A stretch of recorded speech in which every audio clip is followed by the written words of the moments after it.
What's up, everybody? First of all, I apologize.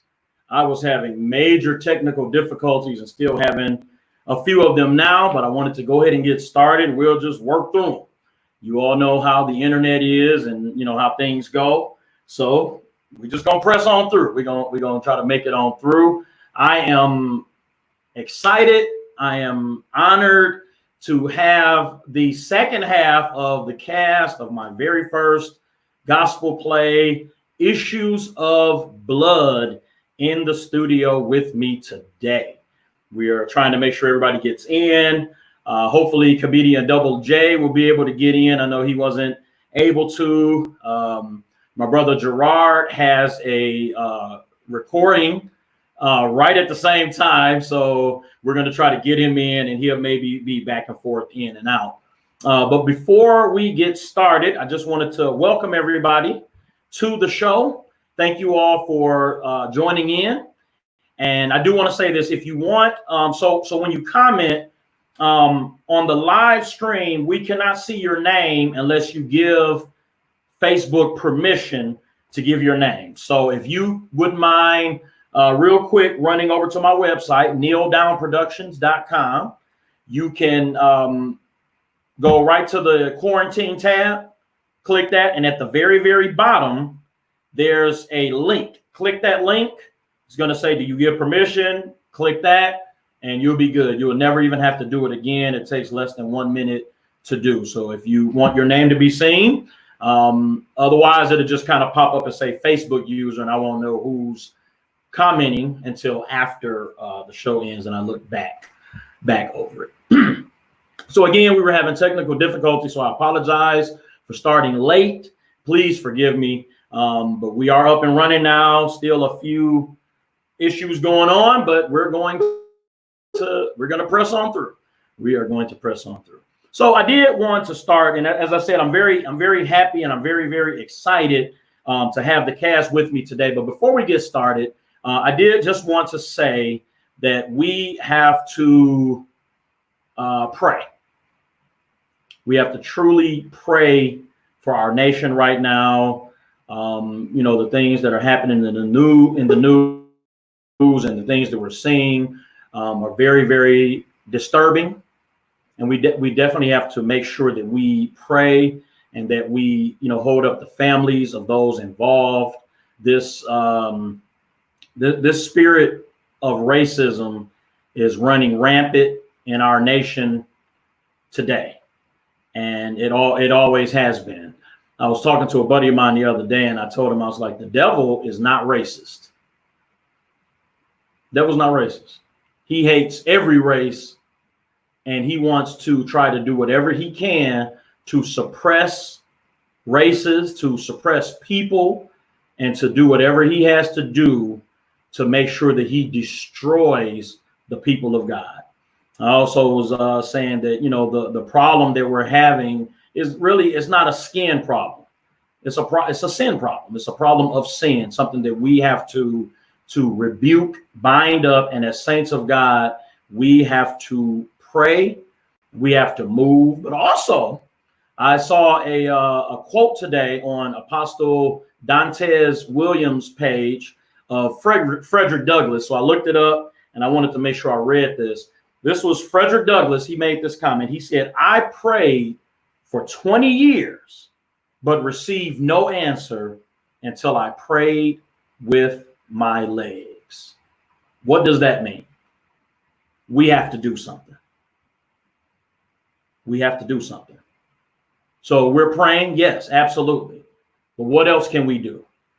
I agree with my brother Gabriel Parker. Made a post today that was really, really good. And I didn't have a chance to screenshot it and pull it up. But basically, we have to have pride in ourselves. Because if we don't have pride in ourselves, then other people are not going to have pride in us. We have to respect ourselves. We have a lot going on in our community. Not to diminish what's going on with racism, with white cops killing black men and women, not to diminish that at all, but we have to make sure that we do our part.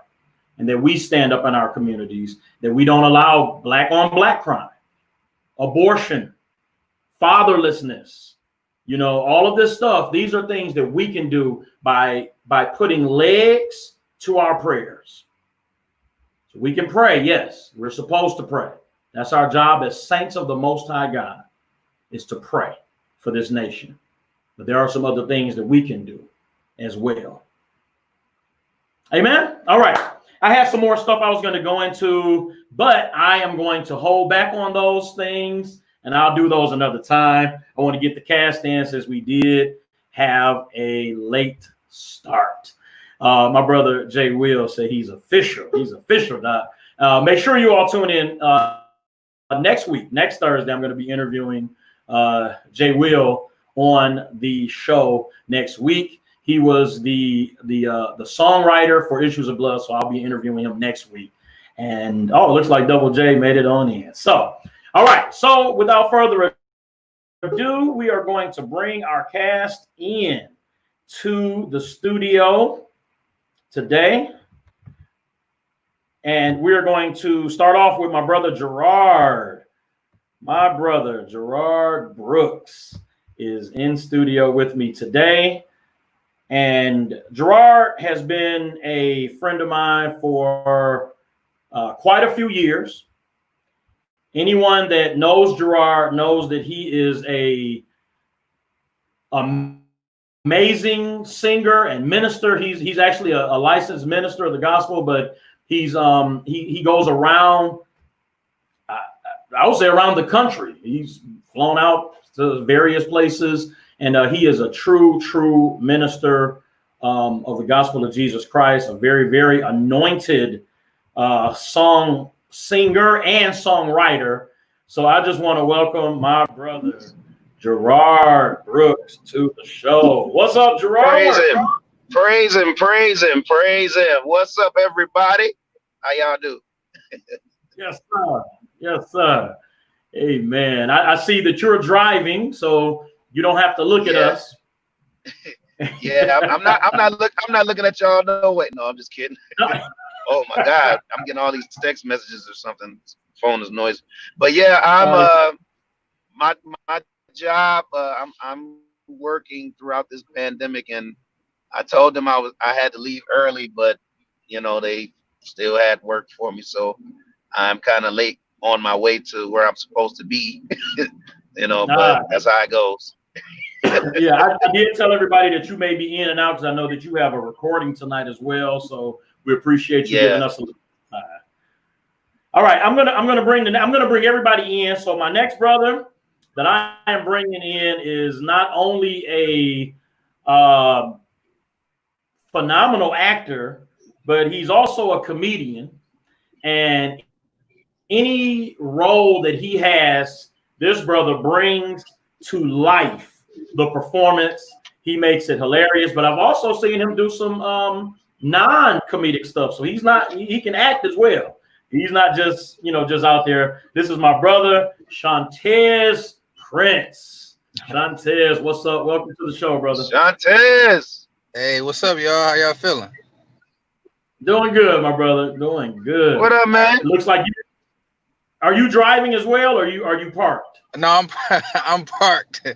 I'm parked. Okay. And, yeah, I'm just chilling. Gotcha. Okay. Good. All right, this next young lady that I am going to be bringing into the studio, she's okay. So let me say this first. This sister and I have a special relationship because I don't only know her through the play, but also we've been going to the same church for over 20 years.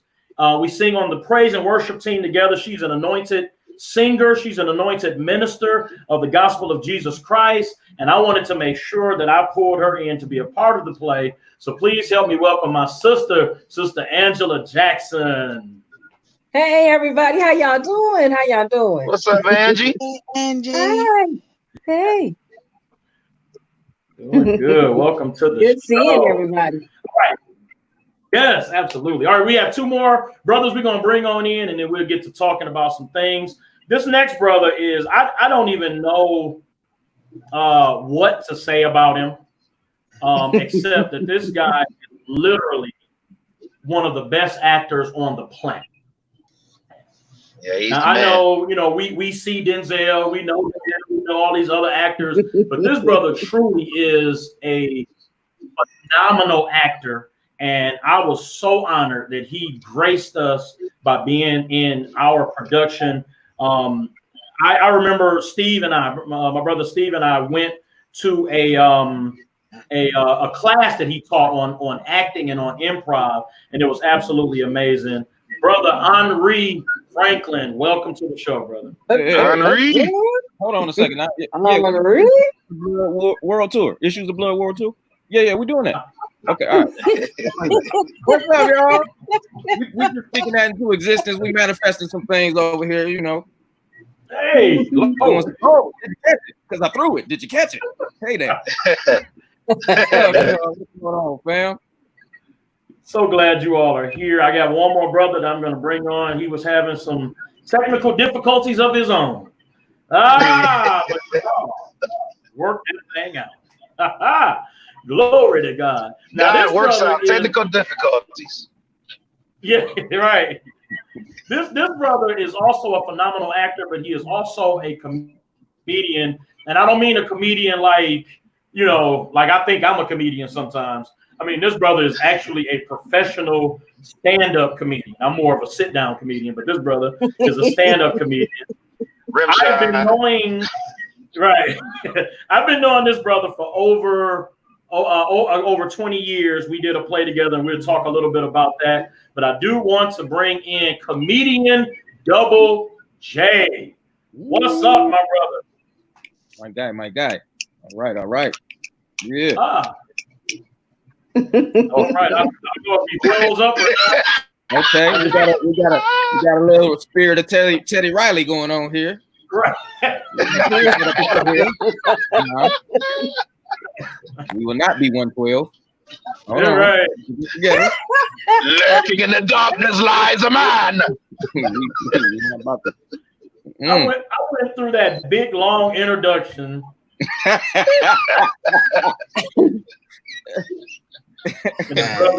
And it's funny because on my end,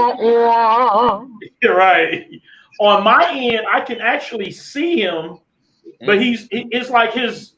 Hold on, let me show you. He's hiding. Did he turn his camera on? I don't know, but he did just like this. He froze right there.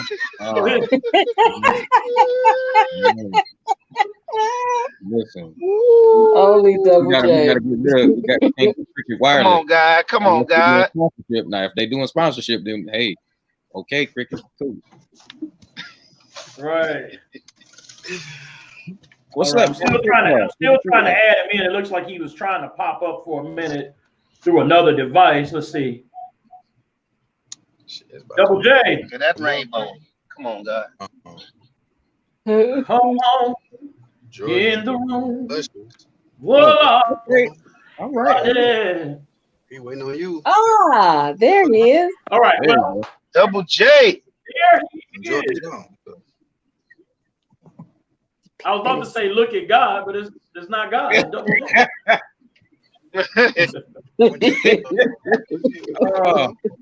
Oh man. It's so funny that you can always tell the people who are not technically advanced. Yeah. Because anytime don't bust him out on the right when he come on. I'm back in there. You can tell the freeze up is right on that. Like you in the middle of doing something. Yeah. So anyway, listen, y'all, I'm very happy to have you all on the show. I'm truly honored to have you all here. And it really is an honor. I had an awesome time working with you all. I really did. Gerard, J. Will said, "Where's Gerard going during a lockdown?" Yeah. I'm never done doing stuff. He was never locked down, huh? That's right. I can't be chained. Oh my shot. Hey. All right, so since I have y'all here, Gerard, let me start with you, brother. What was and I know it's been a while. I know you've done a million things since then, but what was it like working on Issues of Blood? Like, what was your just tell us a little bit about your experience working on the play Issues of Blood with us. They sell them? Oh my goodness. Oh, maybe not. Yeah. The one right there on no. Mac and off the road. Yep, looks like we lost Gerard. Did he jumped out of it? Oh, there he is. I'm sorry. I'm probably riding through a bad zone or something. But this play was amazing. I learned art this play because I have a lot of stuff and I've done quite a few things. And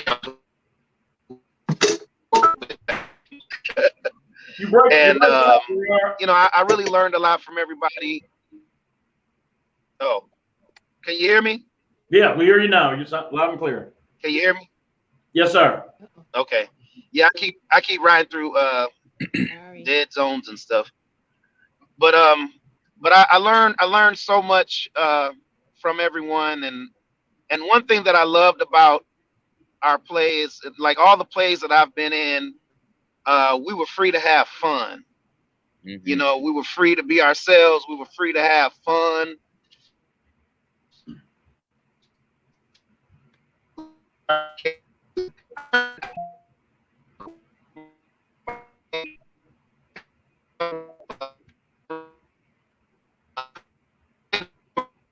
That's deep. That's deep. Yeah, yeah, you're breaking up again, Gerard. I really didn't know anything about. Okay, hello, can you hear me? Yes, sir. Yes, sir. Yeah, last thing I heard was that you were free to have fun.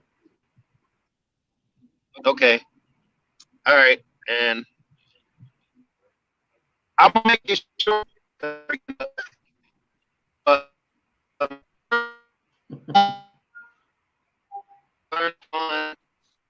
and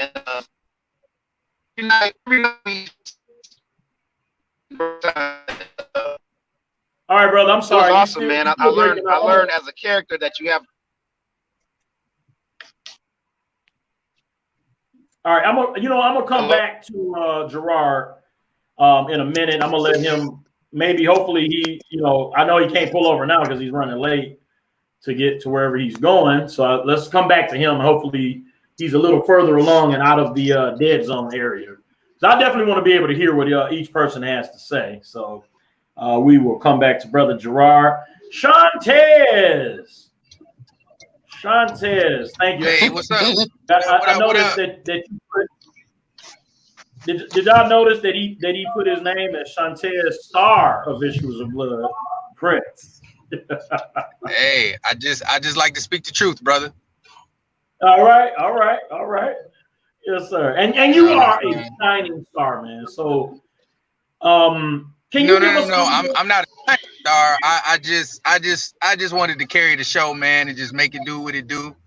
To pack the house, man. I like to pack the house and that's it. Pack the house and leave, man. That's what I do.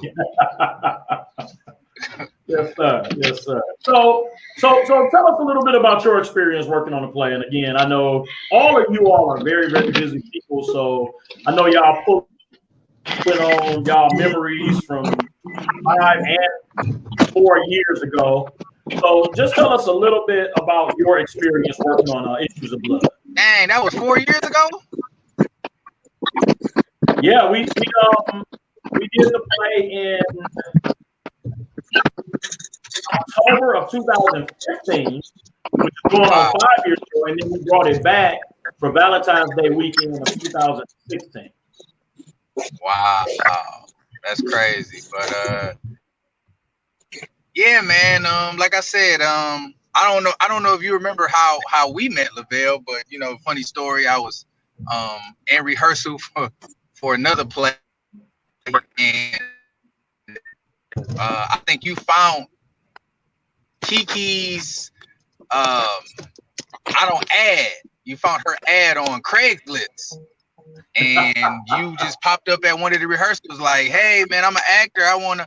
And me and my other castmates was looking at you like, "Yo, this dude crazy. This dude had to be really bored to look on Craigslist to get into production. Like, you got too much time on your hands, fam." But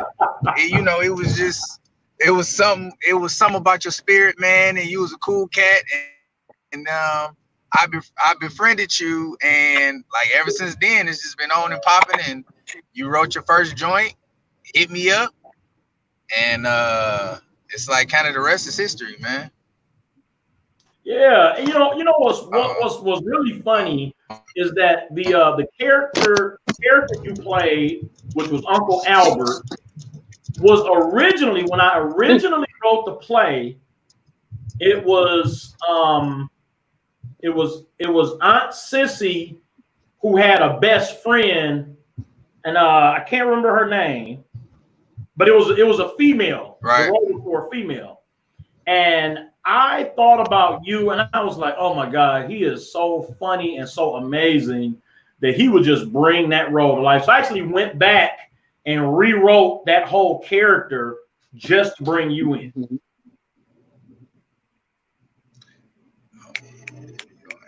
Fire. Wow. Yeah, So I did that. So really, we got a loss for words for that one. Yeah. I was getting ready to tell him he should be paying me, but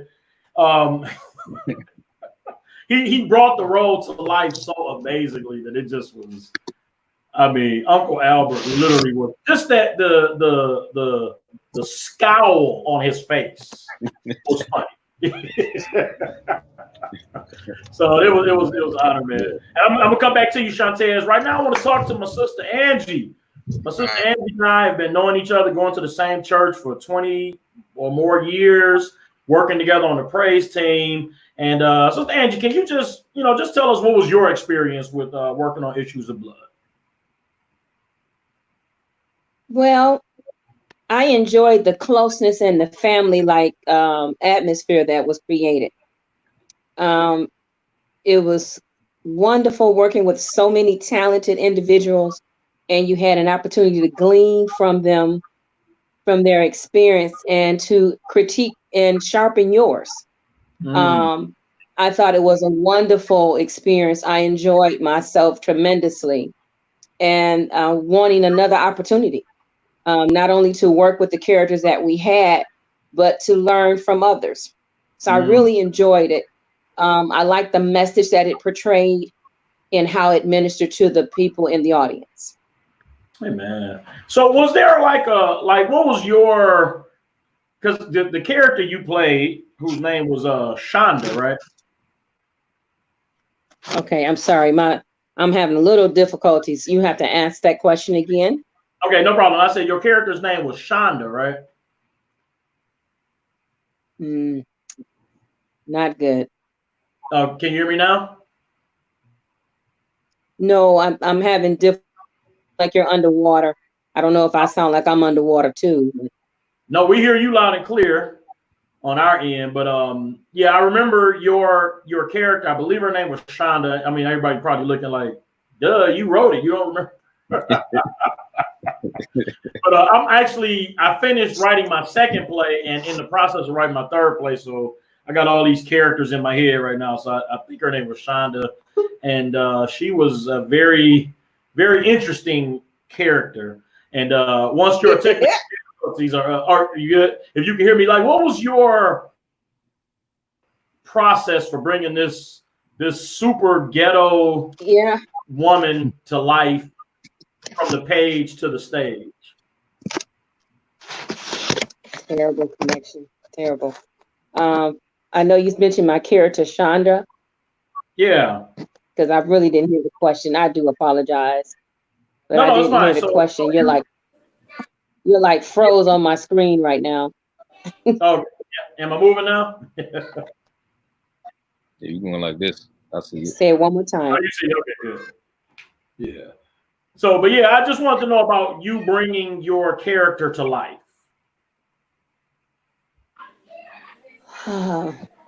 She was Chandra was a fun-loving individual that Okay. was too old, living beyond her, living trying to live younger than what she was, Okay. and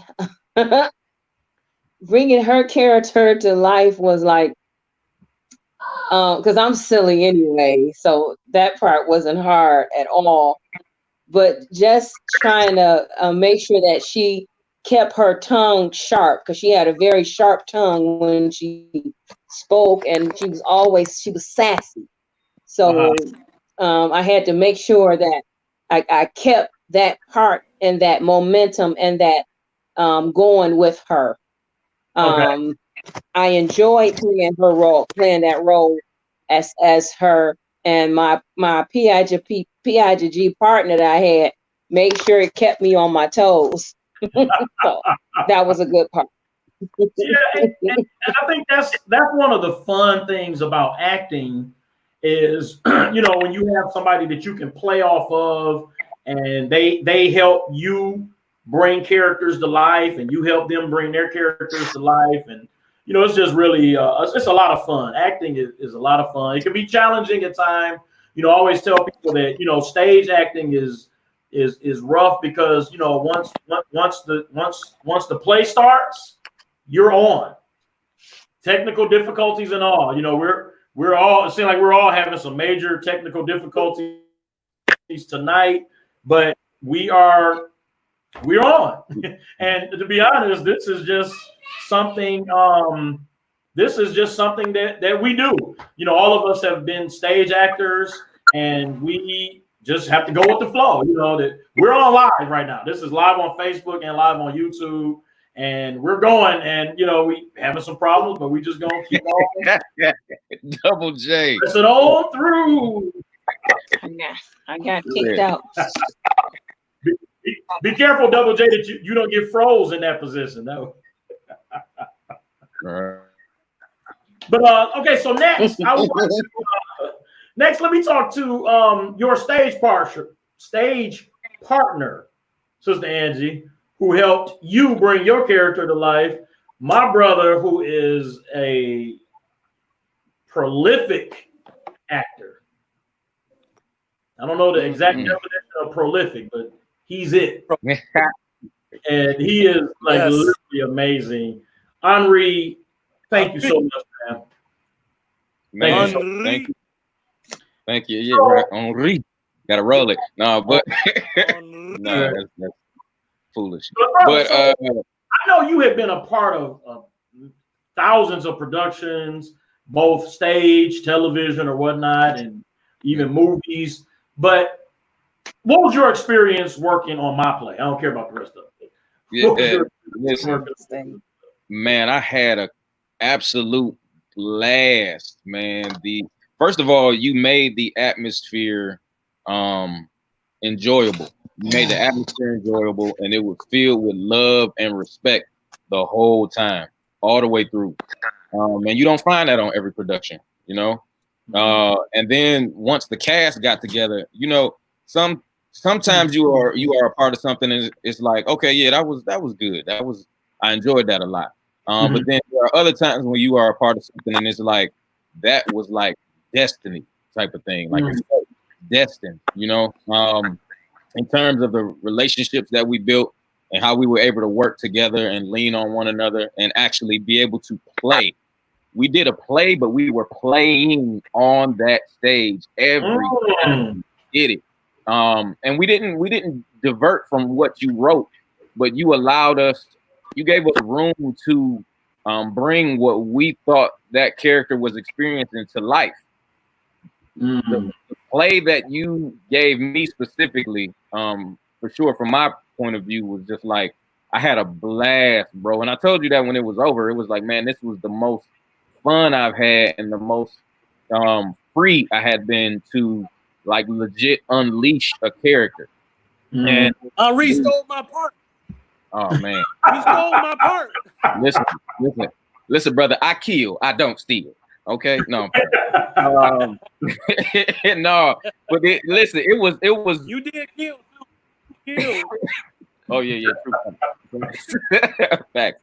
But the just being able to do some of those things. I mean, I got to wear a fat suit, a dreadlock wig, a fake beard. I didn't have my real beard. I wouldn't have had to wear a fat suit. That's a blessing, brother. You know what I'm saying? Like you know what lane to hit. I feel it. But it was. Listen, and you know you're having fun as an actor when you're in the scene with your counterparts, and that junk pulls you out because it was so ridiculous.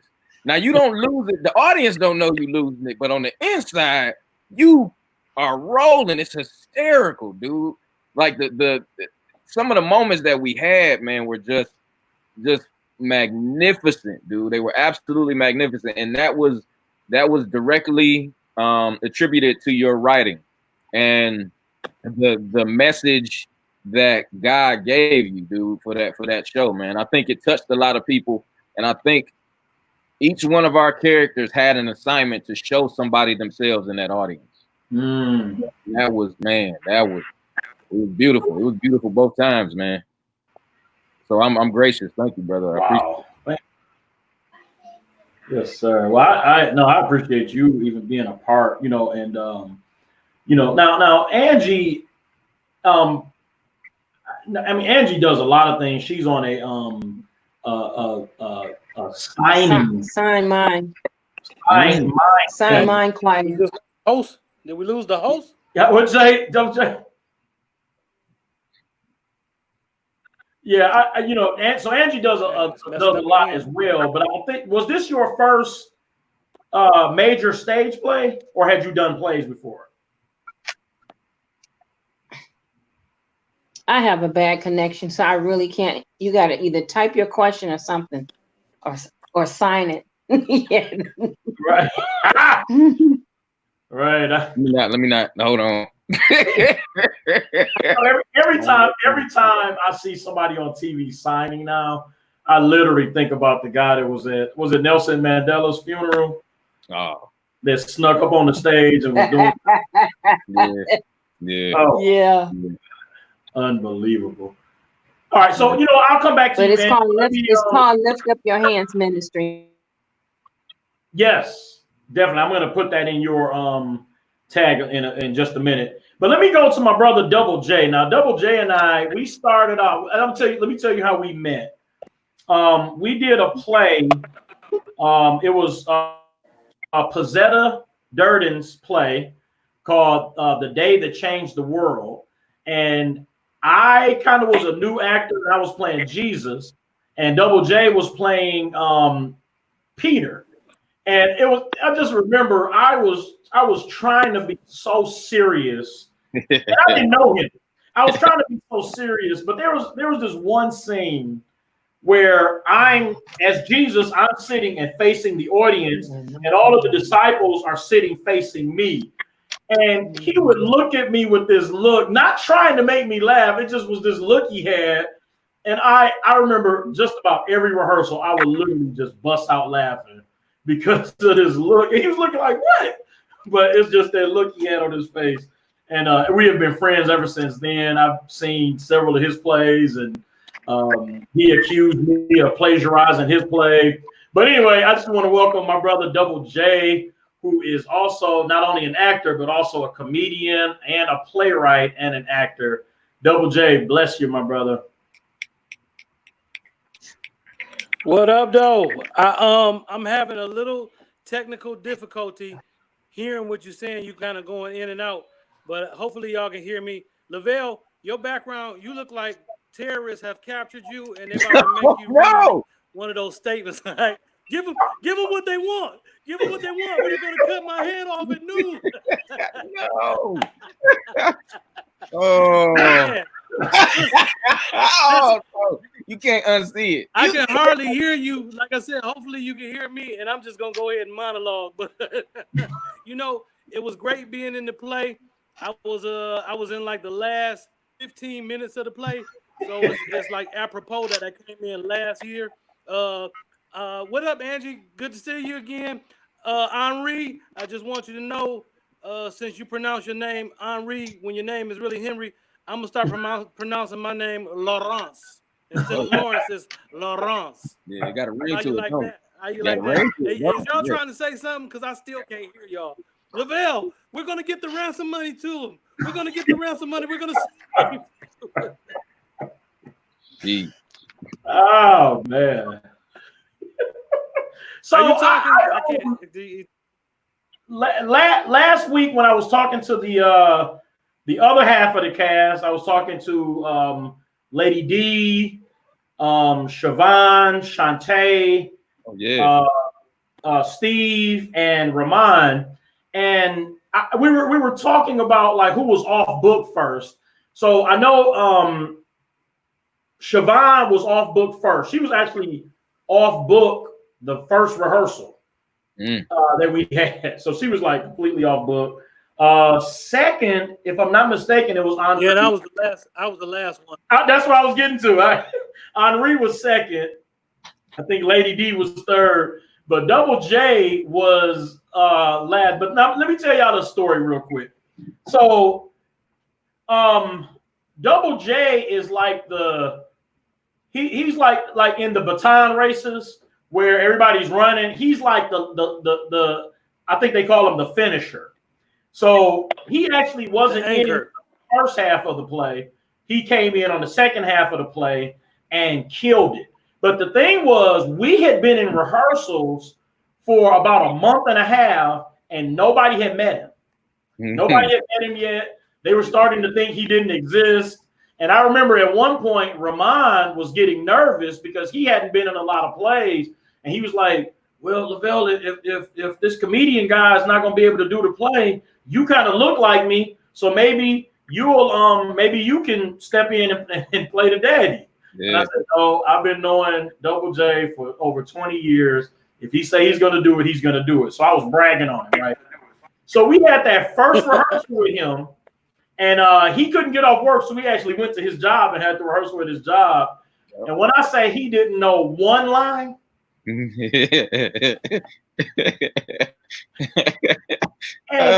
everybody was looking at me like, really? This guy is the guy that you're bringing in to finish the show? And I'll be honest, that rehearsal I was a little tiny bit nervous, but I would say maybe it was 10%, but I was still 90% confident because I had worked with him before. I knew him well, so I knew he was going to come through with it. But and he did. And he did. I mean, he killed it. I'm sorry. I'm sorry I gave you that anxiety. And hey, that girl slapped the crap out of me about 6 times. She's trying to slap that script into your head. You're right. And it worked. It did. Apparently. Yeah, it worked. Apparently. Yeah, it worked. So, Double J, I had a question that I wanted to ask you, and I meant to write it down and I didn't. But okay, so as a comedian, now, as I told you all, Double J is actually a stand-up comedian. So just tell us just for a minute, and then I'll go into like what you're doing. Henri, I'll go into what you're doing, and I'll put up the information on how people can stay connected to you all. But Double J, so how do you balance as a comedian? Like, how do you balance what's like offensive and what's not? So just to clarify this question, the other day he made a post, Henri, that said something to the effect of his brother told him that there was a prostitute who said that she would do anything for $20 or $50 or whatever it was. Mm-hmm. So when I started reading it, I was like, yikes, where is this going? And so Double J said he asked for the number. Yeah. Okay. He said he got her number, and his brother said, so what happened? And he said, well, she said she would do anything for $50, so I had her to cut my grass, sweep up all of the, all of that stuff. So, yeah. And I was like, so as a comedian, how do you balance? like, was there a thought in your head, like, maybe I shouldn't say this. This might offend some people. Somebody might start reading it and not finish and think I'm a John. Say it. What'd you say? I said, say it. What? Say it. Go ahead, say it. Well, people, may feel like, if they only read half of it, be like, oh no, I'm just, because sometimes, and I hate to say it, you know how we are. That's why you can't be reading half or nothing. You got to get to the punchline. You never know what's at the end of the rainbow. You know what I'm saying? You can't just be half reading something. To answer your question, for me, because I'm an actual professional stand-up comedian, really, as far as I'm concerned, there's not too many places that I won't go. I mean, I am clean, so I don't curse, and I pretty much try to keep my material clean. But for comedians, if you're asking in general, I mean, if it's a blue comedian, there's nowhere he won't go. And I've been a blue comedian, and there was nowhere I wouldn't go. So right now, I kind of just toe the line. Like that joke is towing the line where you have people like my brother called me and said he had a prostitute that was willing to do anything for $50. And I'm like, oh, well, send her over here. And later he called and was like, well, how'd it go? I was like, well, I got my grass cut, my car washed, and my porch is painted. It went well for me, but you have to go all the way to the end. I mean, if you're offended at the end, here's the thing. I tell people all the time, if I offend you, don't come to my show. Don't look at my page. Scroll on by. Yeah. You know what I'm saying? Yeah. Listen, people got coronavirus. We can't be getting offended by stuff. You're right. That's nothing but. How do those go together? Like, where's the correlation? What did he say? I was looking for the connection for that. Like, oh man, it's back being scratchy again. I can't hear y'all. I got you. Okay. Are y'all talking? Lavell out there. I promise we're gonna get you out of there. All right, so Henri, let me ask you a question, my brother. So I know you've been acting for a long time, and you have a lot. Talked to him already. It's my turn. I'm gonna come back to you. So Henri, now you okay, let me ask you this. Had you ever done comedy before?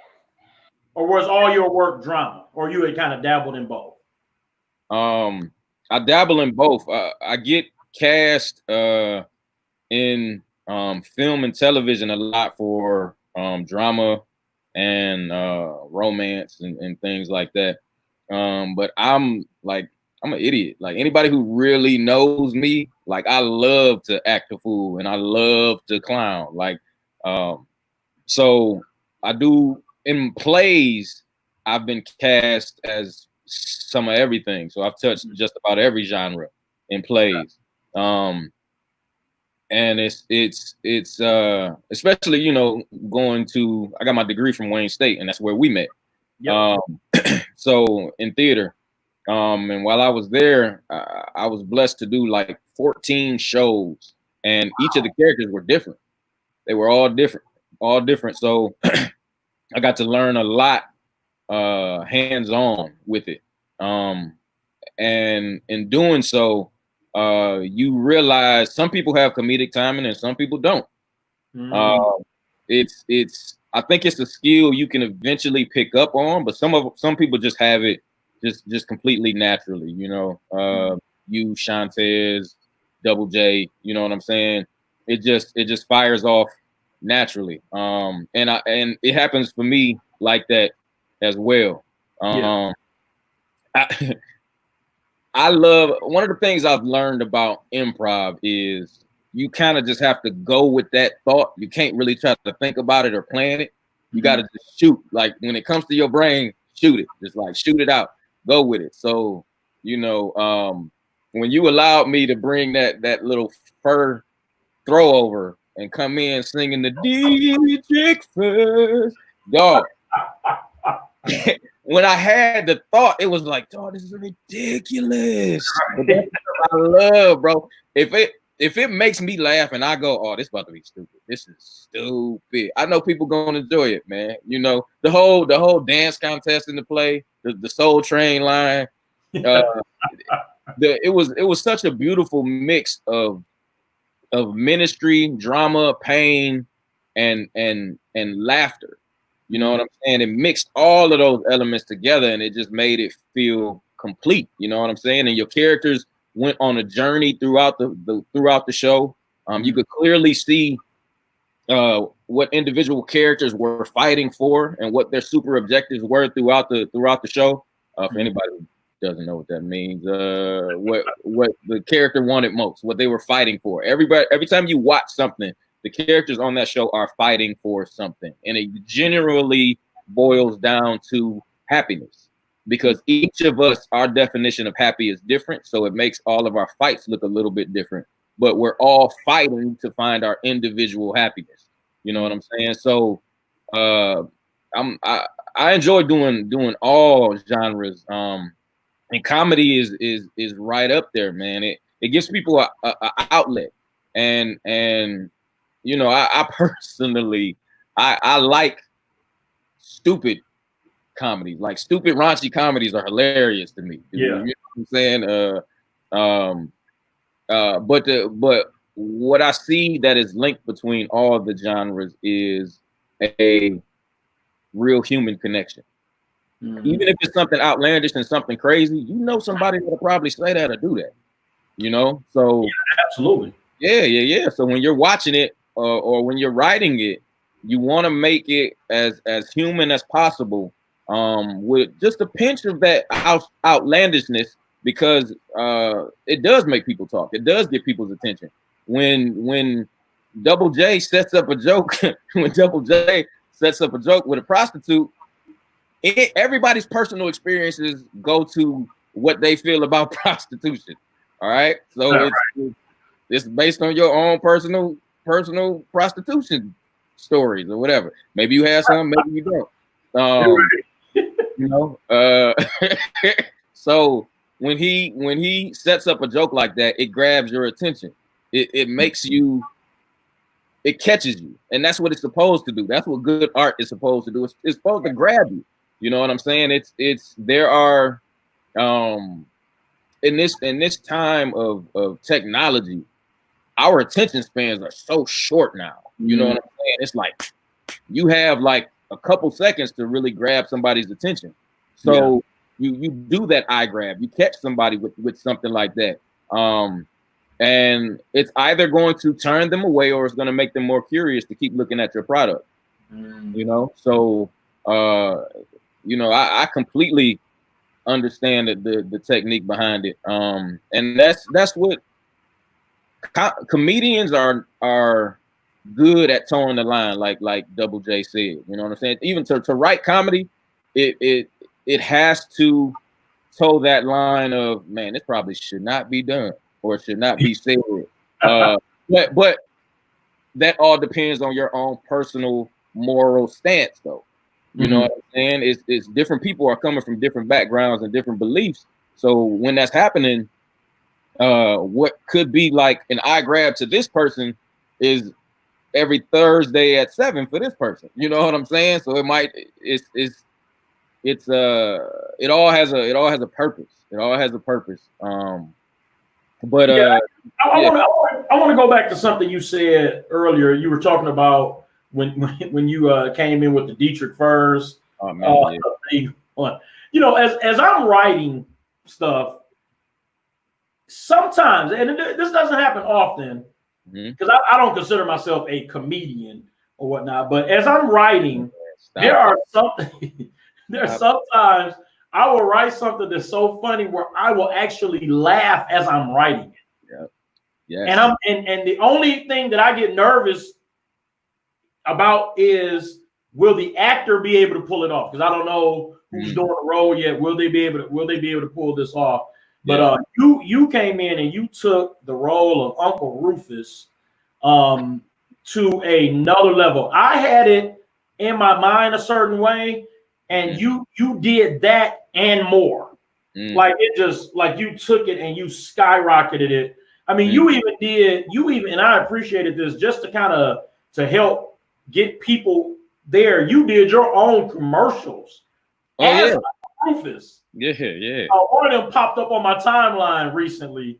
Back in February, because I know we did the play in February, and you did your own commercial as Uncle Rufus just to get people into the theaters, and that was hilarious. Yeah, well, no, I appreciate it, man. It's I'm really thankful, man. God has allowed me to show a lot of different sides of me through my art, man, and that is amazing. You know what I'm saying? Because people think we just pull this stuff out of nowhere, and I don't believe that. I believe things are dropped into our spirits and into our consciousness from God, and then it's up to us to bring it out to this world and show people what God dropped in our consciousness and our spirits. You know what I'm saying? And that takes a lot of different forms. But when you write, that's why casting is so important. You know what I'm saying? You write what moves you and what makes sense to you. And then from there, in the audition process, you find people that make you that do exactly what you just said. You know what I'm saying? It's that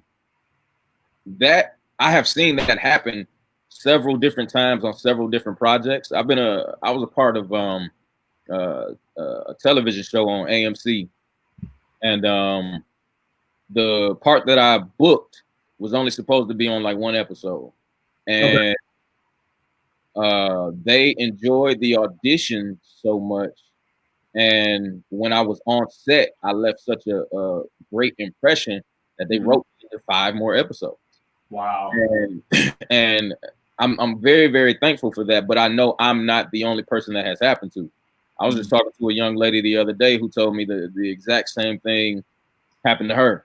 You know, so it's very important to be a professional in this industry, in the entertainment industry, but it's also very important to play, and it's also important to be yourself when the spotlight is not on you. So when you're not on stage and when the camera is not on you, you are still being who you are at heart and showing your best self to everybody around you and trying to help the process, not hinder the process. When you do the opposite of what I just said, people don't want to work with you anymore. Like you cut off your blessings, you cut off your flow, man. No matter how talented you are. Yeah, on the same show I was on, one of the guys on the show was really he was a main character on the show, and he was really, really snippy with a director in front of everybody. And it was bad. And I wasn't in the writing room, so I don't know what the plan was, but I will say they killed him off the show. They got rid of him. Dog. Like, bye-bye. You know what I'm saying? So you know what? This is good. If there's anybody out there that's watching that's a young actor or actress and you're just now getting into it, please listen. Please take these tips, because these things matter. I was telling them last week that sometimes you being on the set of another show is an audition for the next show. Yes. They're going to watch how professional you are, how you carry yourself, how you act on stage and off. And a lot of times I know for me personally, I'm watching shows or even if I go backstage at another person's play during the intermission or whatnot, I'm watching people. I'm a people watcher. I'm watching to see how they act. Oh man, okay, she would be good in this role. He would be good in that role. You know, and I think that's how most directors do. Yeah. You know, so your casting is not just you going to an audition. You're dressed, you know, you got the tie on, you got your monologue memorized, and you go and you do what you do. That's all great. Yeah. But the spotlight is always on you. Yeah. Somebody is always watching you. Yeah, of course. And the crazy part about that is sometimes that there can be some pressure that can go along with that. Because once you have this brand and you have this image, people look at you as that. People can consider you to be that. So when you do something that steps outside of that brand or outside of that image, it's not always well received.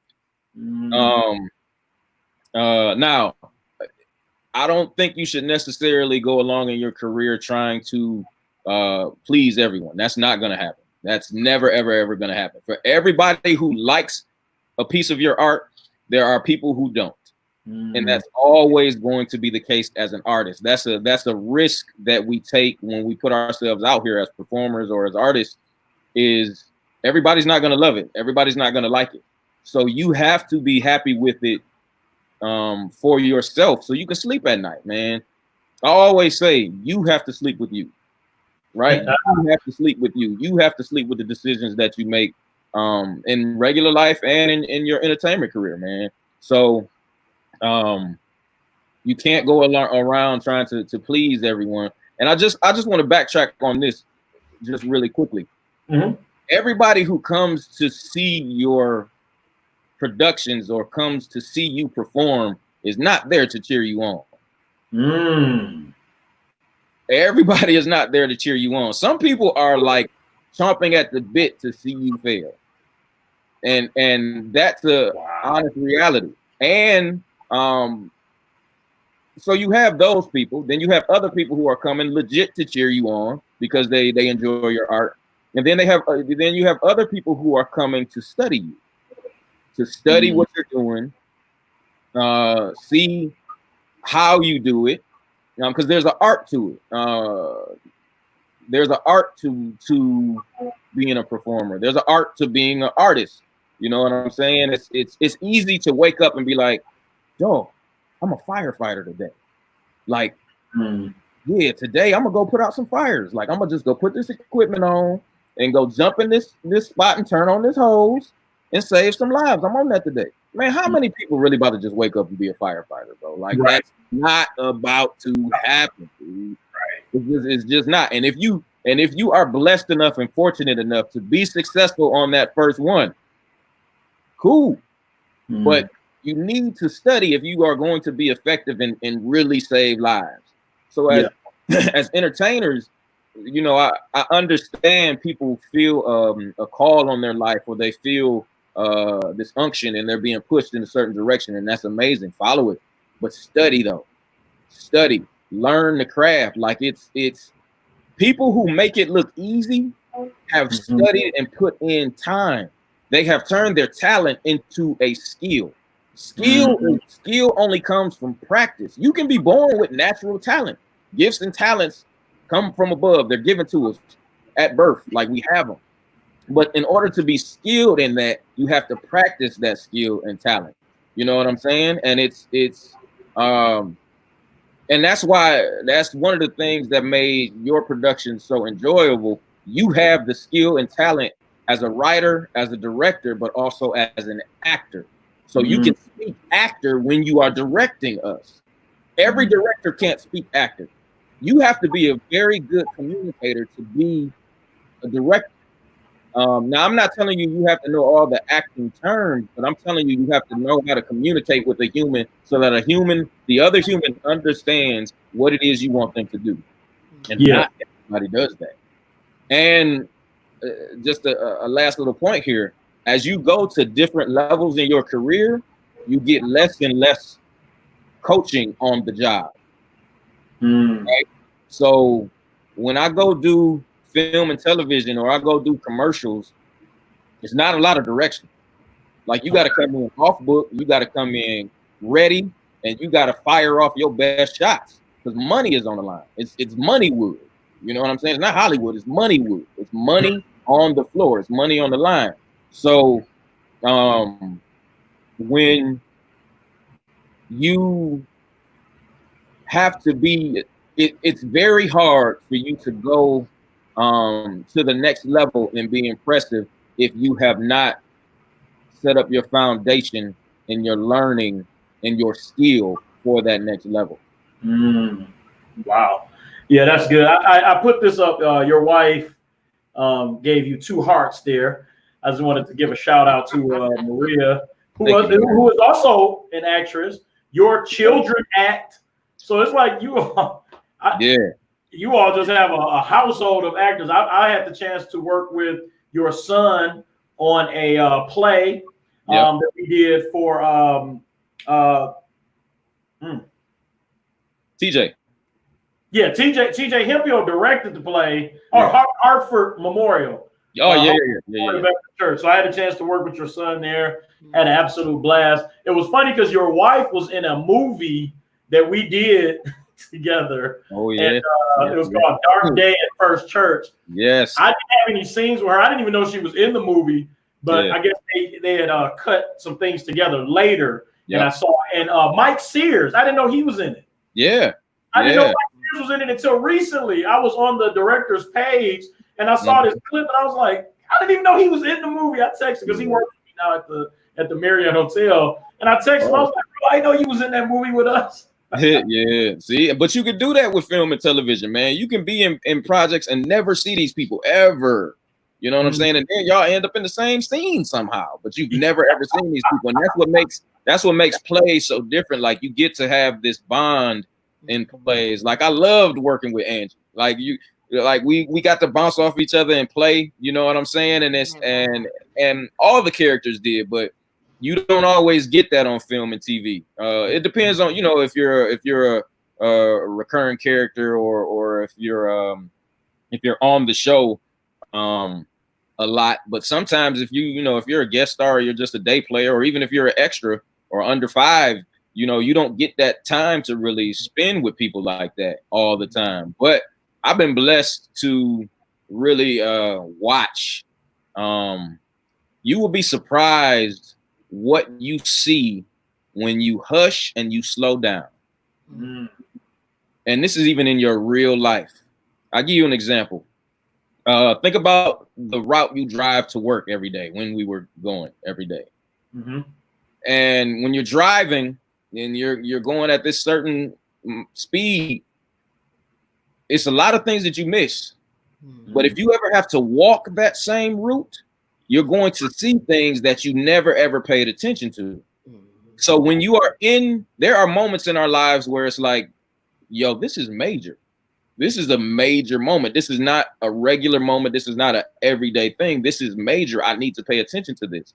When people tell you to slow down on your journey and pay attention, that's what they mean. Like legit, sit still for a second, quiet your mind and look around and just see what you observe and see what God drop into your spirit or whatever you believe, whoever you believe, and what you feel like is talking to you. Sit still for a second and really observe what's happening, because there's messages all around you. It's things to do and things not to do. And you can learn and see that in every atmosphere you're in if you just slow down.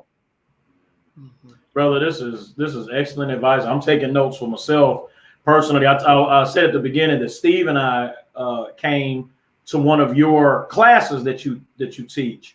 So before we go, I'm gonna give you the opportunity to give us some information on what you're doing and how we can stay in contact with you. I have your information up as far as your website, your Facebook page, and your Instagram page. So make sure you all lock that down. But I did want to say this. You had briefly mentioned about how we met. So I went to college later. I was the old head in college. You know, when I was in the theater department at Wayne State, I was older than everybody else. I was like the father of the department. And when the teasing was relentless. But we did a play. And we worked for a phenomenal director named Aku Kadogo. This woman has been all over the world, literally. Like I think when she came back to direct this particular play that I'm talking about, she had just came back she had lived in Australia for like 15 years or so. Then when she left, she went to Korea or somewhere like literally. She was in the original For Colored Girls play. The original For Colored Girls play. Phenomenal director. And we did a play. She directed. It was August Wilson's Joe Turner's come and gone. Mm. And I remember, like, the way they do it at Wayne State, you'll start a tech rehearsal on Saturday and Sunday. Then you have tech rehearsals all through the week, and then the show opens on that Friday. So you do Friday, Saturday, and Sunday. And then you have a few days off until the next Friday, but they do one more technical rehearsal through the middle of the week. Yeah, that was when you came to see it. You were so busy because I know you had your own production company, and a mutual friend of ours, Thomas, he talked to you and Anton, and you all came to the rehearsal to see the play. And I remember Thomas told me, he's like, my boys out here, Henri and Anton are out here to watch the play. And I was nervous because I know you all had graduated out of the program, and you all had done something that had never been done at Wayne State and has not been done since. You all wrote a play that the school produced. From my understanding, and you could talk a little bit about this,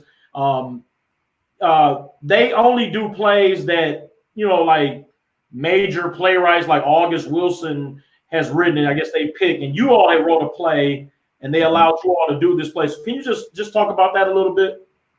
Yeah, so real quick, Thomas Harris and I, we wrote a show called Before There Was Broadway, and it was based on the African Grove Players. You can Google them. It was the first integrated theater in New York. And it didn't last very long because people came and burned it down because of the fact that it was integrated. And you can Google it. We were fascinated about it because we never heard about this in school. Mm-hmm. So when we actually, I had done a project about it, and then Thomas had heard about it in a class a little ways after that, and he came and he was like, "Yo, I want to do a show about it." And I'm like, "All right, bet, let's do it." So we worked on it and we got it out, and I went into the meeting. We went into the meeting with Blair Anderson. He was the head of the department at the time, and we were trying to get it done as a student production. We were like, "Yo, we have this show. We want to do it as a student production." And we told him the idea, and he was like, "I love it. We're gonna buy it." We were like, No. We just want a student production. Like, no, you don't have to buy it. No. He's like, no. We're gonna buy it. And we were like, but it's not fully written yet. And he was like, yeah, I know, but I trust you guys. I trust you. And that goes back to what I was saying in terms of your behavior behind the camera and your behavior when you're not on stage. The favor that we found in that situation was amazing, man. We sold out 6 of the 7 shows. Wow. And it was one of the most accomplished feelings I've ever had. Have you ever been a part of something where it was so hard and you pushed through it so much and you faced so much adversity, and then when you got past it, it like just broke you down? That's what happened with that one. Like, after our first sold out show, it was the first night, after our opening night, we walked off stage after the curtain call, and it hit us both. Like, we both just broke, like tears. Like, it was like, what the heck is that? Like, you felt it like snap. And that's when you really, really put all you had into something. And I feel like that's what we should strive for in everything that we touch, man. As much as we can, man. Put that spirit of excellence on it and try to do the very best you can. Because again, you never know who's watching. You know, when we sat down to write that, I had no idea in 2020 I would be sitting here on a live talking about it. And the fact that people were so touched, and then we pushed the boundary in it too, because we did an actual lynching on the stage. It was very racially charged. Like, the time period and what happened during that was very racially charged. People could not stand people of color having a theater in New York. They hated it and they burned it down like twice, I think. And it's that actual scene, I'll never forget. A lady ran out and somebody called her and talked to her, and they told us this after the show. They called her and they was like, "Ma'am, are you okay?" She was like, I can't, it's too real. She's like, "It's too real. I lived through this. I can't. But I don't regret that. That's what we're supposed to do as artists. You know what I'm saying? We're supposed to move and touch people, man. So thank you for bringing that up, man. I appreciate that. No, absolutely, man. I wish I could have seen it, but all of this happened before I met you. And like I said, Thomas is actually watching right now. He's the one that commented this here. He said, real later when I said I started school. Most of the old jokes came from Thomas. Yeah. You know, he's a self-proclaimed comedian. But and he doesn't follow instructions. That's why it says Facebook user. Facebook user. Yeah, but it's Thomas. I went on my phone real quick to see who it was. But shout out to Thomas Harris and Moolah Films and everything they're doing over there, man. It's a lot of, they're doing a lot of epic work for the city, and they're being recognized not only nationally, but anybody who can jump on these streaming platforms, you're able to see their work and it's quality. You know what I'm saying? Yeah. So definitely. And Thomas is amazing too, man. I'll tell you how I met him. I don't know if you knew this or not, but we had done a play together in community college before I went to Wayne State at Wayne County Community College. And I remember he was in the play already. I was brought in later because the lead character of the play was acting a fool and the director fired him and brought me in 3 days before opening. Ooh. And I was like super, I'll be honest, I'm not the best at learning lines and memorizing stuff quickly. That's still something to this day that I'm working on. But I remember I was playing a lawyer, so I had my notebook and I had my lines written in the notebook on stage. But the funny thing was the guy who got fired, the lead character who got fired, he came to see the show to heckle me. Oh, wow! It was so weird, man. Like he literally came to heckle me. And you could hear him heckling at the beginning and then no more throughout the show. And I remember after the show, he came up to me, he was like, "Dawg, you were excellent." Wow. You know, wow. That was something else. But that was how I met Thomas.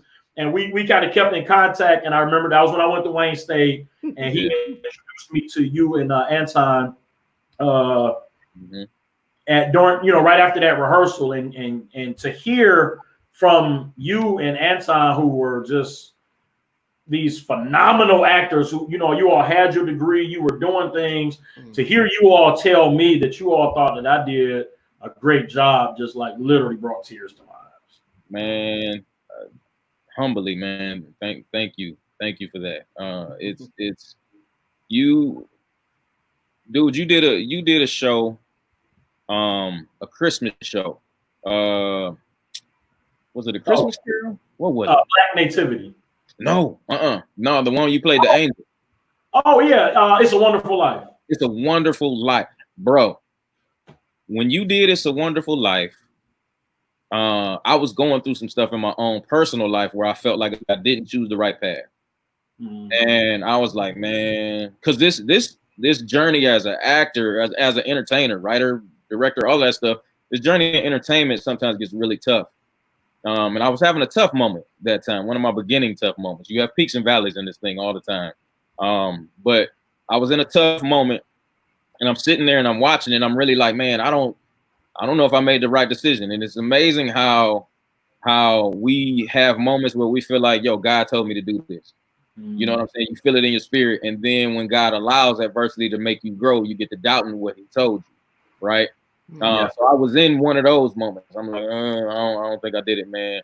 And I'm sitting there. Thomas was next to me, and Elena was there.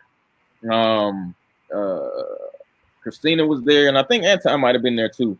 But we had this theater company called Project Theater Company. So we're all sitting there watching the show, and I'm watching it, And I just feel this really strong unction to watch you.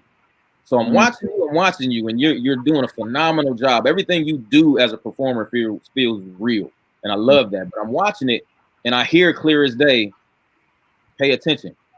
So what your character was doing was showing the main character everybody's lives if he had not affected them, if he had not been there, because he wanted to kill himself, and you stopped him from killing himself, and you like, hey, if you weren't around, this is what would happen.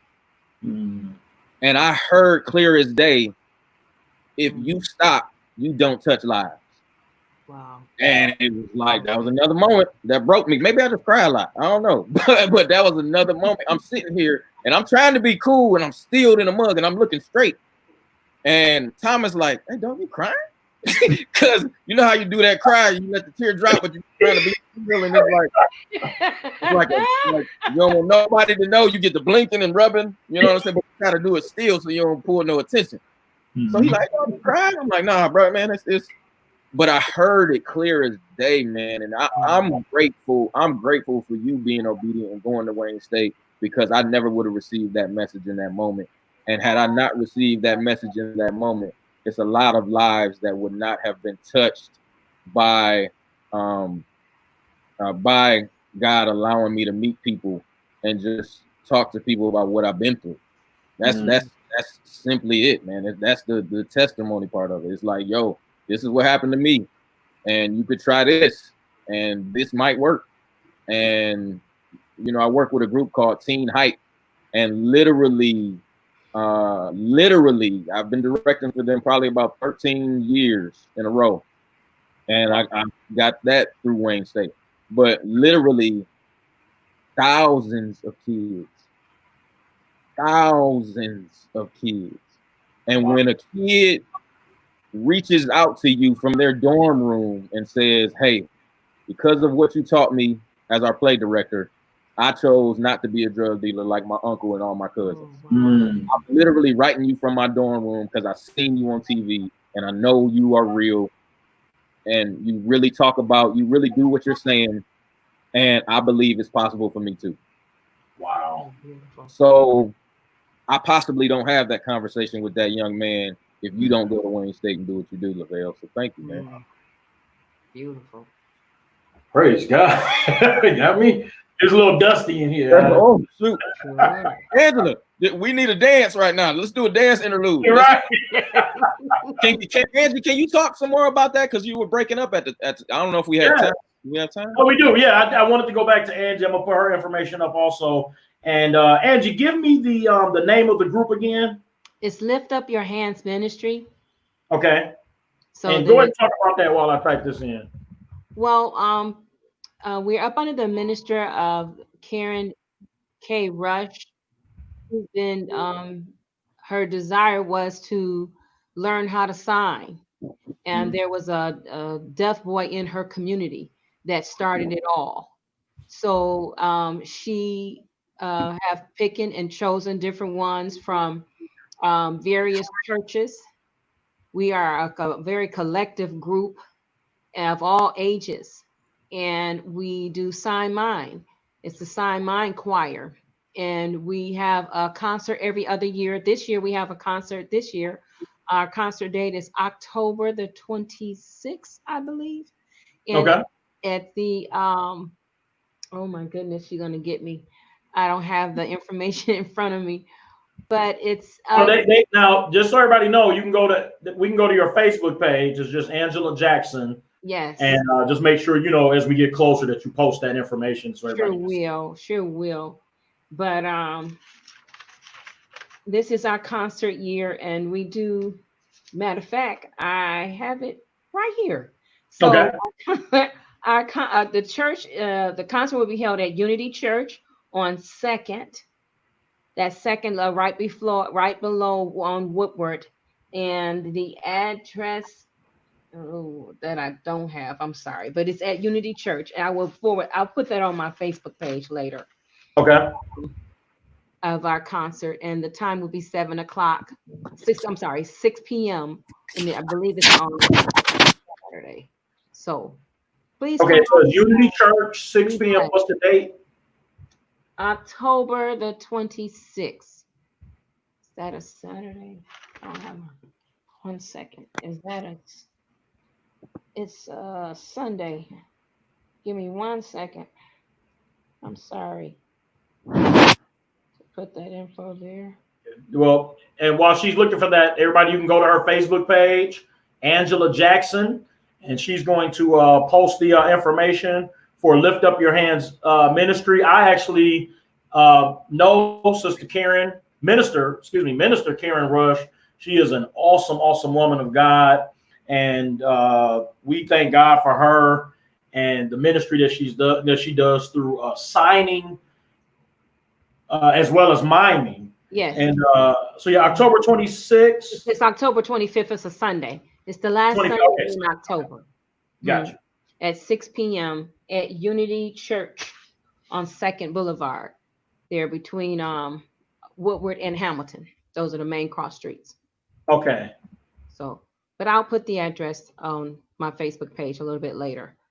Not a problem. Definitely. But as I mentioned, this is our 21st year. I've been a choir member since back in 2000 and I want to say 2010. I joined.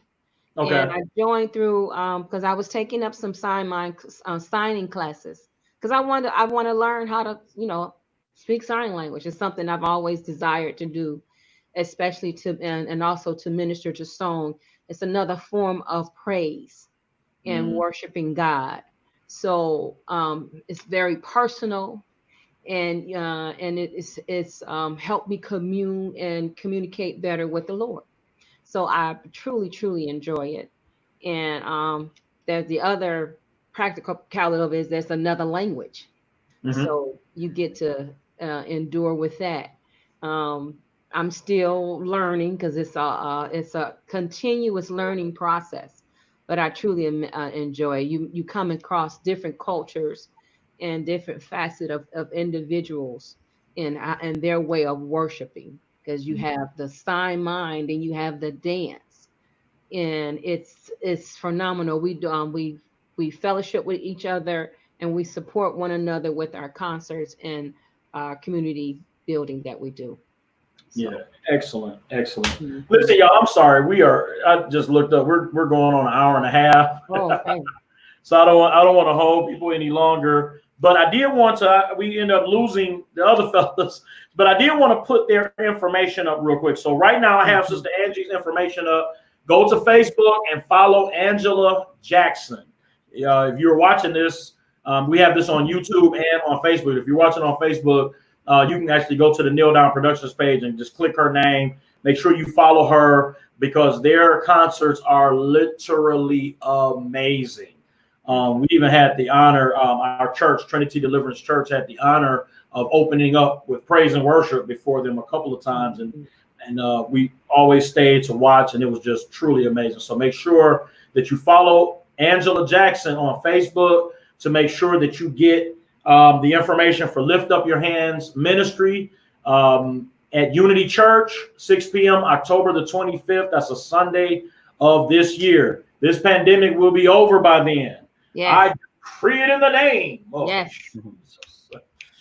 So also my brother Shantez, we ended up losing him, but you can go to his Facebook page, Shantez Prince. His Instagram page is Stage Prince 02. Make sure you follow him. He is always doing something. A very, very funny brother. He's always doing something really good work. So make sure you follow Shantez Prince. Facebook, Shantez Prince. Instagram, Stage Prince 02. Our brother, Minister Gerard Brooks. You can follow him on Facebook. When I say this brother always doing, he texted me today telling me that, he feels like he's the only person who has not had a break during the pandemic. His job kept him going. He's still singing. He's still ministering. He's still doing whatever, doing a whole lot. So, I think everybody in the world knows Gerard Brooks. But if you don't know Gerard Brooks, follow his Facebook page. Periodically, he posts. I feel like he can do more about posting about his music. He has several CDs out. He has one out called Praise Worship, Praise, Worship, and Warfare, I believe. And it's an amazing CD. His hit single, Flame, is also available on all media outlets. So make sure you look for Gerard Brooks. And I really hate that we lost Double J, because he is not only a comedian and an actor, but guess what? He is now an artist in the true sense of the word. Like, he actually paints now. And this brother has some phenomenal pieces that he's painted. And so you can follow him on Facebook, Lawrence J. Gary, or I'm sorry, Henri, what did he say his name is now? Man, it was Laurent. Laurence. What did he say? It was something. I don't want to lie.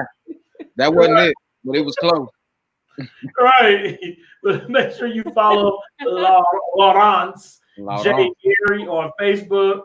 And on Instagram is Lawrence_Gary Paints, because he really actually does paint now. And he's really, really good. He's not some, let me just put some paint on a canvas and sell it. No, like, his stuff is really, really good. And he is selling it.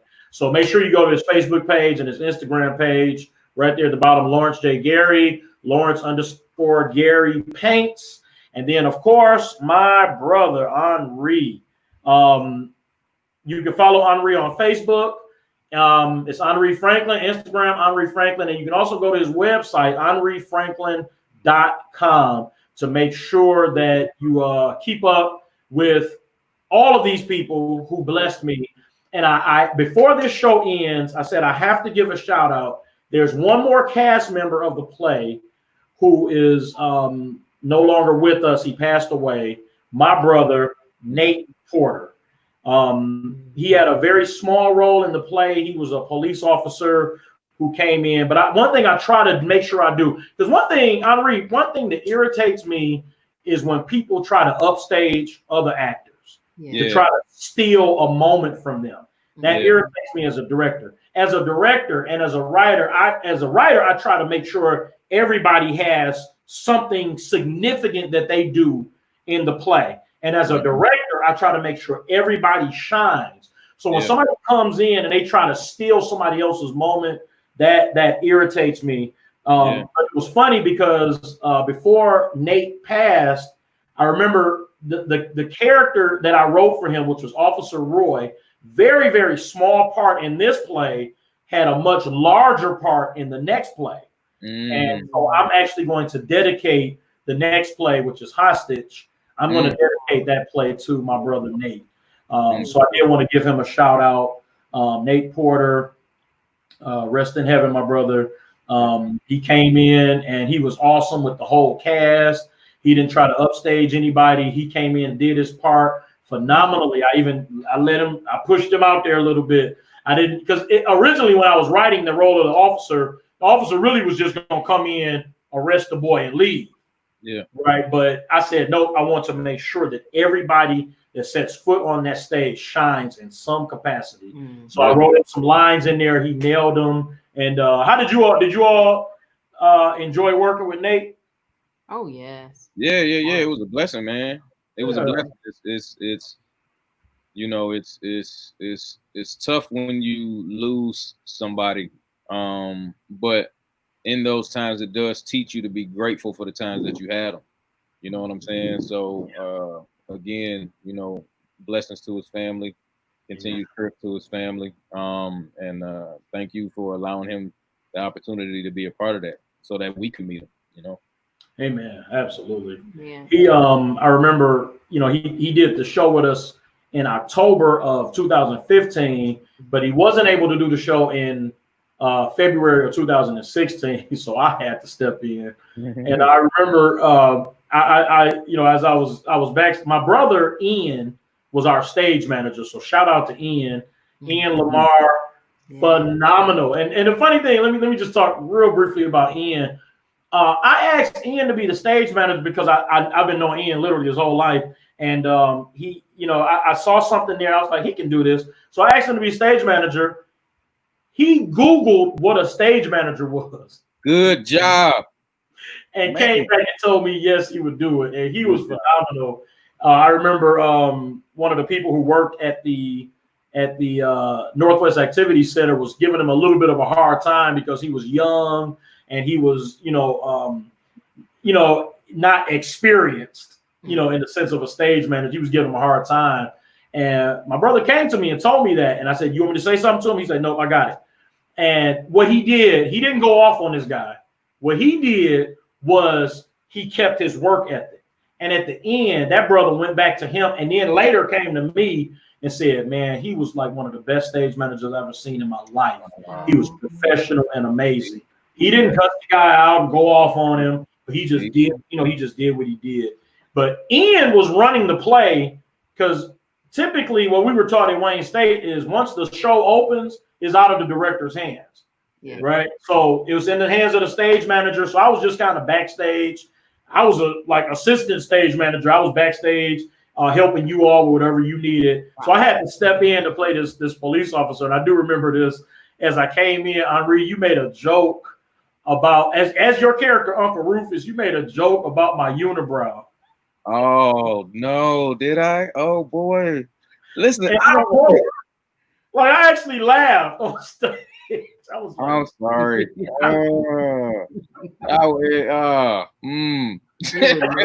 You were known for your comments. But y'all notice something, right? Hold on, let me do this. Show that thing now. It's gone, brother. You know what?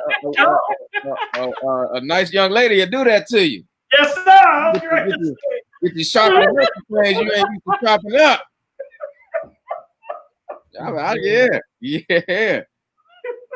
She, and so that's another thing that's changed for me since we all did the play together is that I'm married now, man. That's awesome. Yeah. I love it. Thank God. Yeah, man. So shout out to my wife. She always prays for me before every show, and she takes care of you. You need anything? She actually wants to produce the show. She wants to be behind the scenes producing, and I need a new laptop though. So once I get another laptop, she can have the old laptop and she can be putting up the names and everything. But I appreciate my wife, LaKenya. Shout out to my sweet heart. But listen, thank you all so much for being on the show. Sister Angie, do you have any last words before we head out? Remember me as you continue producing and directing and writing. Absolutely. I enjoy working with you, Henri. It was such a pleasure. Man. I remember when we did a read through, and I asked Elder, I said, "Where did you get this guy from? He is hilarious." I said, "I gotta work next to him." I said, "I'm not gonna be able to keep my lines. I know I'm not. No, I said, we connected. Yep. It was such a nice bond and kindle, and we were able to, because we were able to ad lib and add more, but it wasn't too much. You know what I'm saying? Yep. So I enjoyed so much working with both of you, and I thank God for the opportunity. Amen. My absolute pleasure. Like I said, I knew you had the potential because we do plays at Trinity all the time. Our pastor, Apostle Diane, she literally would it'll be like a Sunday morning and she'd be like, "I want to do a skit." We'd be like, "What?" Service starts in 5 minutes. I know. Let me just tell y'all. And she'll tell us what she wants us to do. And we still got to sing praise and worship. And before we come out or when she starts, and we do it. So I already knew Angie could do it because we've worked together under many circumstances and other plays that we actually produced at the church that we did. She was in them. And, so I had no doubt that I knew she could handle it. And I knew because I knew Henri, I knew because he's an actor that he was going to help you as much as he could. And that's what he did. So yeah, he did. Henri, any last words before we head out? Again, thank you for allowing me to be a part of the project and for bringing me on this live, man. I really, really appreciate that. Angie, I can't wait till we can work together again. Like I had a blast. Yeah. I just want to encourage everybody that when you are on the path you feel like you're supposed to be on and it gets hard, go back and remember all of the successes that you had on the path previously. Because there are people waiting for you on the other side of that adversity, and you are going to make a huge impact in their lives. And I can tell you that from personal experience. So it's certain individuals on this planet waiting for you specifically to help unlock something that's already in them. So you can't quit. You got to keep pushing. Lavell, brother, from the bottom of my heart, man, thank you so much for you sharing all of your gifts with the world, man. Amen. So many people benefit from it, brother, and I'm so grateful that you allow us to witness it, man. So thank you, man. Thank you. Awesome, Yep. man. Thank you. And we are in the process of trying to redo the play so that we can record it. So you all will hopefully get a chance to work together in the near future. Me and Laurence and I are gonna switch roles. We're gonna swap out. Swap out, you know, so he don't give me no more flack there. Laurence. I gotta say this. I'm trying to end this, but it's just so much that, you know. I do remember when he read the script. I don't know if you knew this, Henri, but when he read the script, he was mad at me because he wanted to play Uncle Rufus. Yeah, he did. Yes, he was. I remember that. Because he's a comedian, so he was thinking, you know, this is the role I want to play. But I'll be honest, I wouldn't change a thing because everybody killed their roles. Like everybody nailed it. Like he had that perfect blend of drama and comedy, and to make the audience fall in love with you before what happens at the actual end of the play within a 20-minute period is amazing.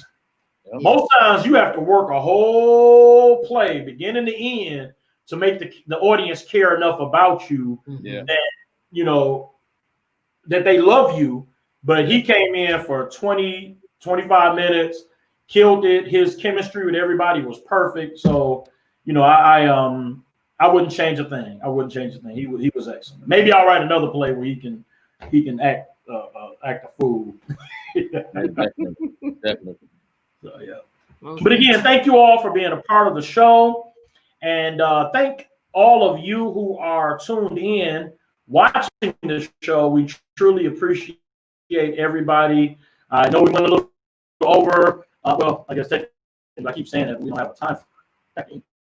But we went a little long today. We had some technical difficulties at the beginning, but I do thank you all for staying tuned in. We truly appreciate you.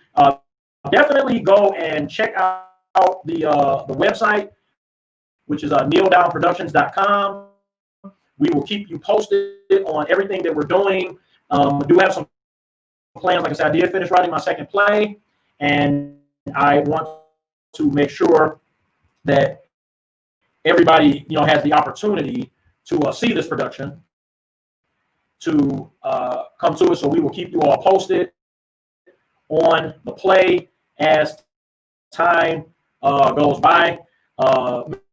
Minister Tatum, who goes to my church, she said Uncle Rufus and Sister Angela were her two favorite characters in the play. So definitely thank God for Minister Tatum and Sister Carol and Sister Thelma and everybody at the church.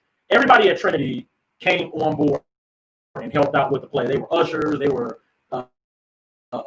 vendors, everything in every aspect. So I definitely appreciate everybody from my church, Trinity Deliverance, my pastor, who was the executive producer of the play, Apostle Diane Washington, and my mother, who was an executive producer, Minister Mildred Neal. Truly thank God for each of them. And thank God for you all tuning in. Make sure you tune in next week, next Thursday at 6:30 p.m. I'm going to be interviewing the guy who wrote most of the music for the play.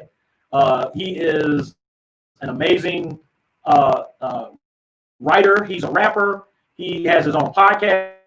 We're going to talk a little bit about that when we interview him, called Inspire God's People. My brother, Jermaine J. Will James. He's going to be our special guest on the show next Thursday at 6:30 p.m. And I'm going to try to get him to rap. I don't know if he's going to do it or not, but I'm going to try to get him to rap. But again, I appreciate you all for tuning in. Thank God for each and every one of you. And I pray that God blesses each of you as you go throughout the rest of this weekend. Stay safe, stay blessed, stay connected with Kneel Down Productions Facebook page, as well as our website, Kneel Down Productions. Thank God for each of you. God bless.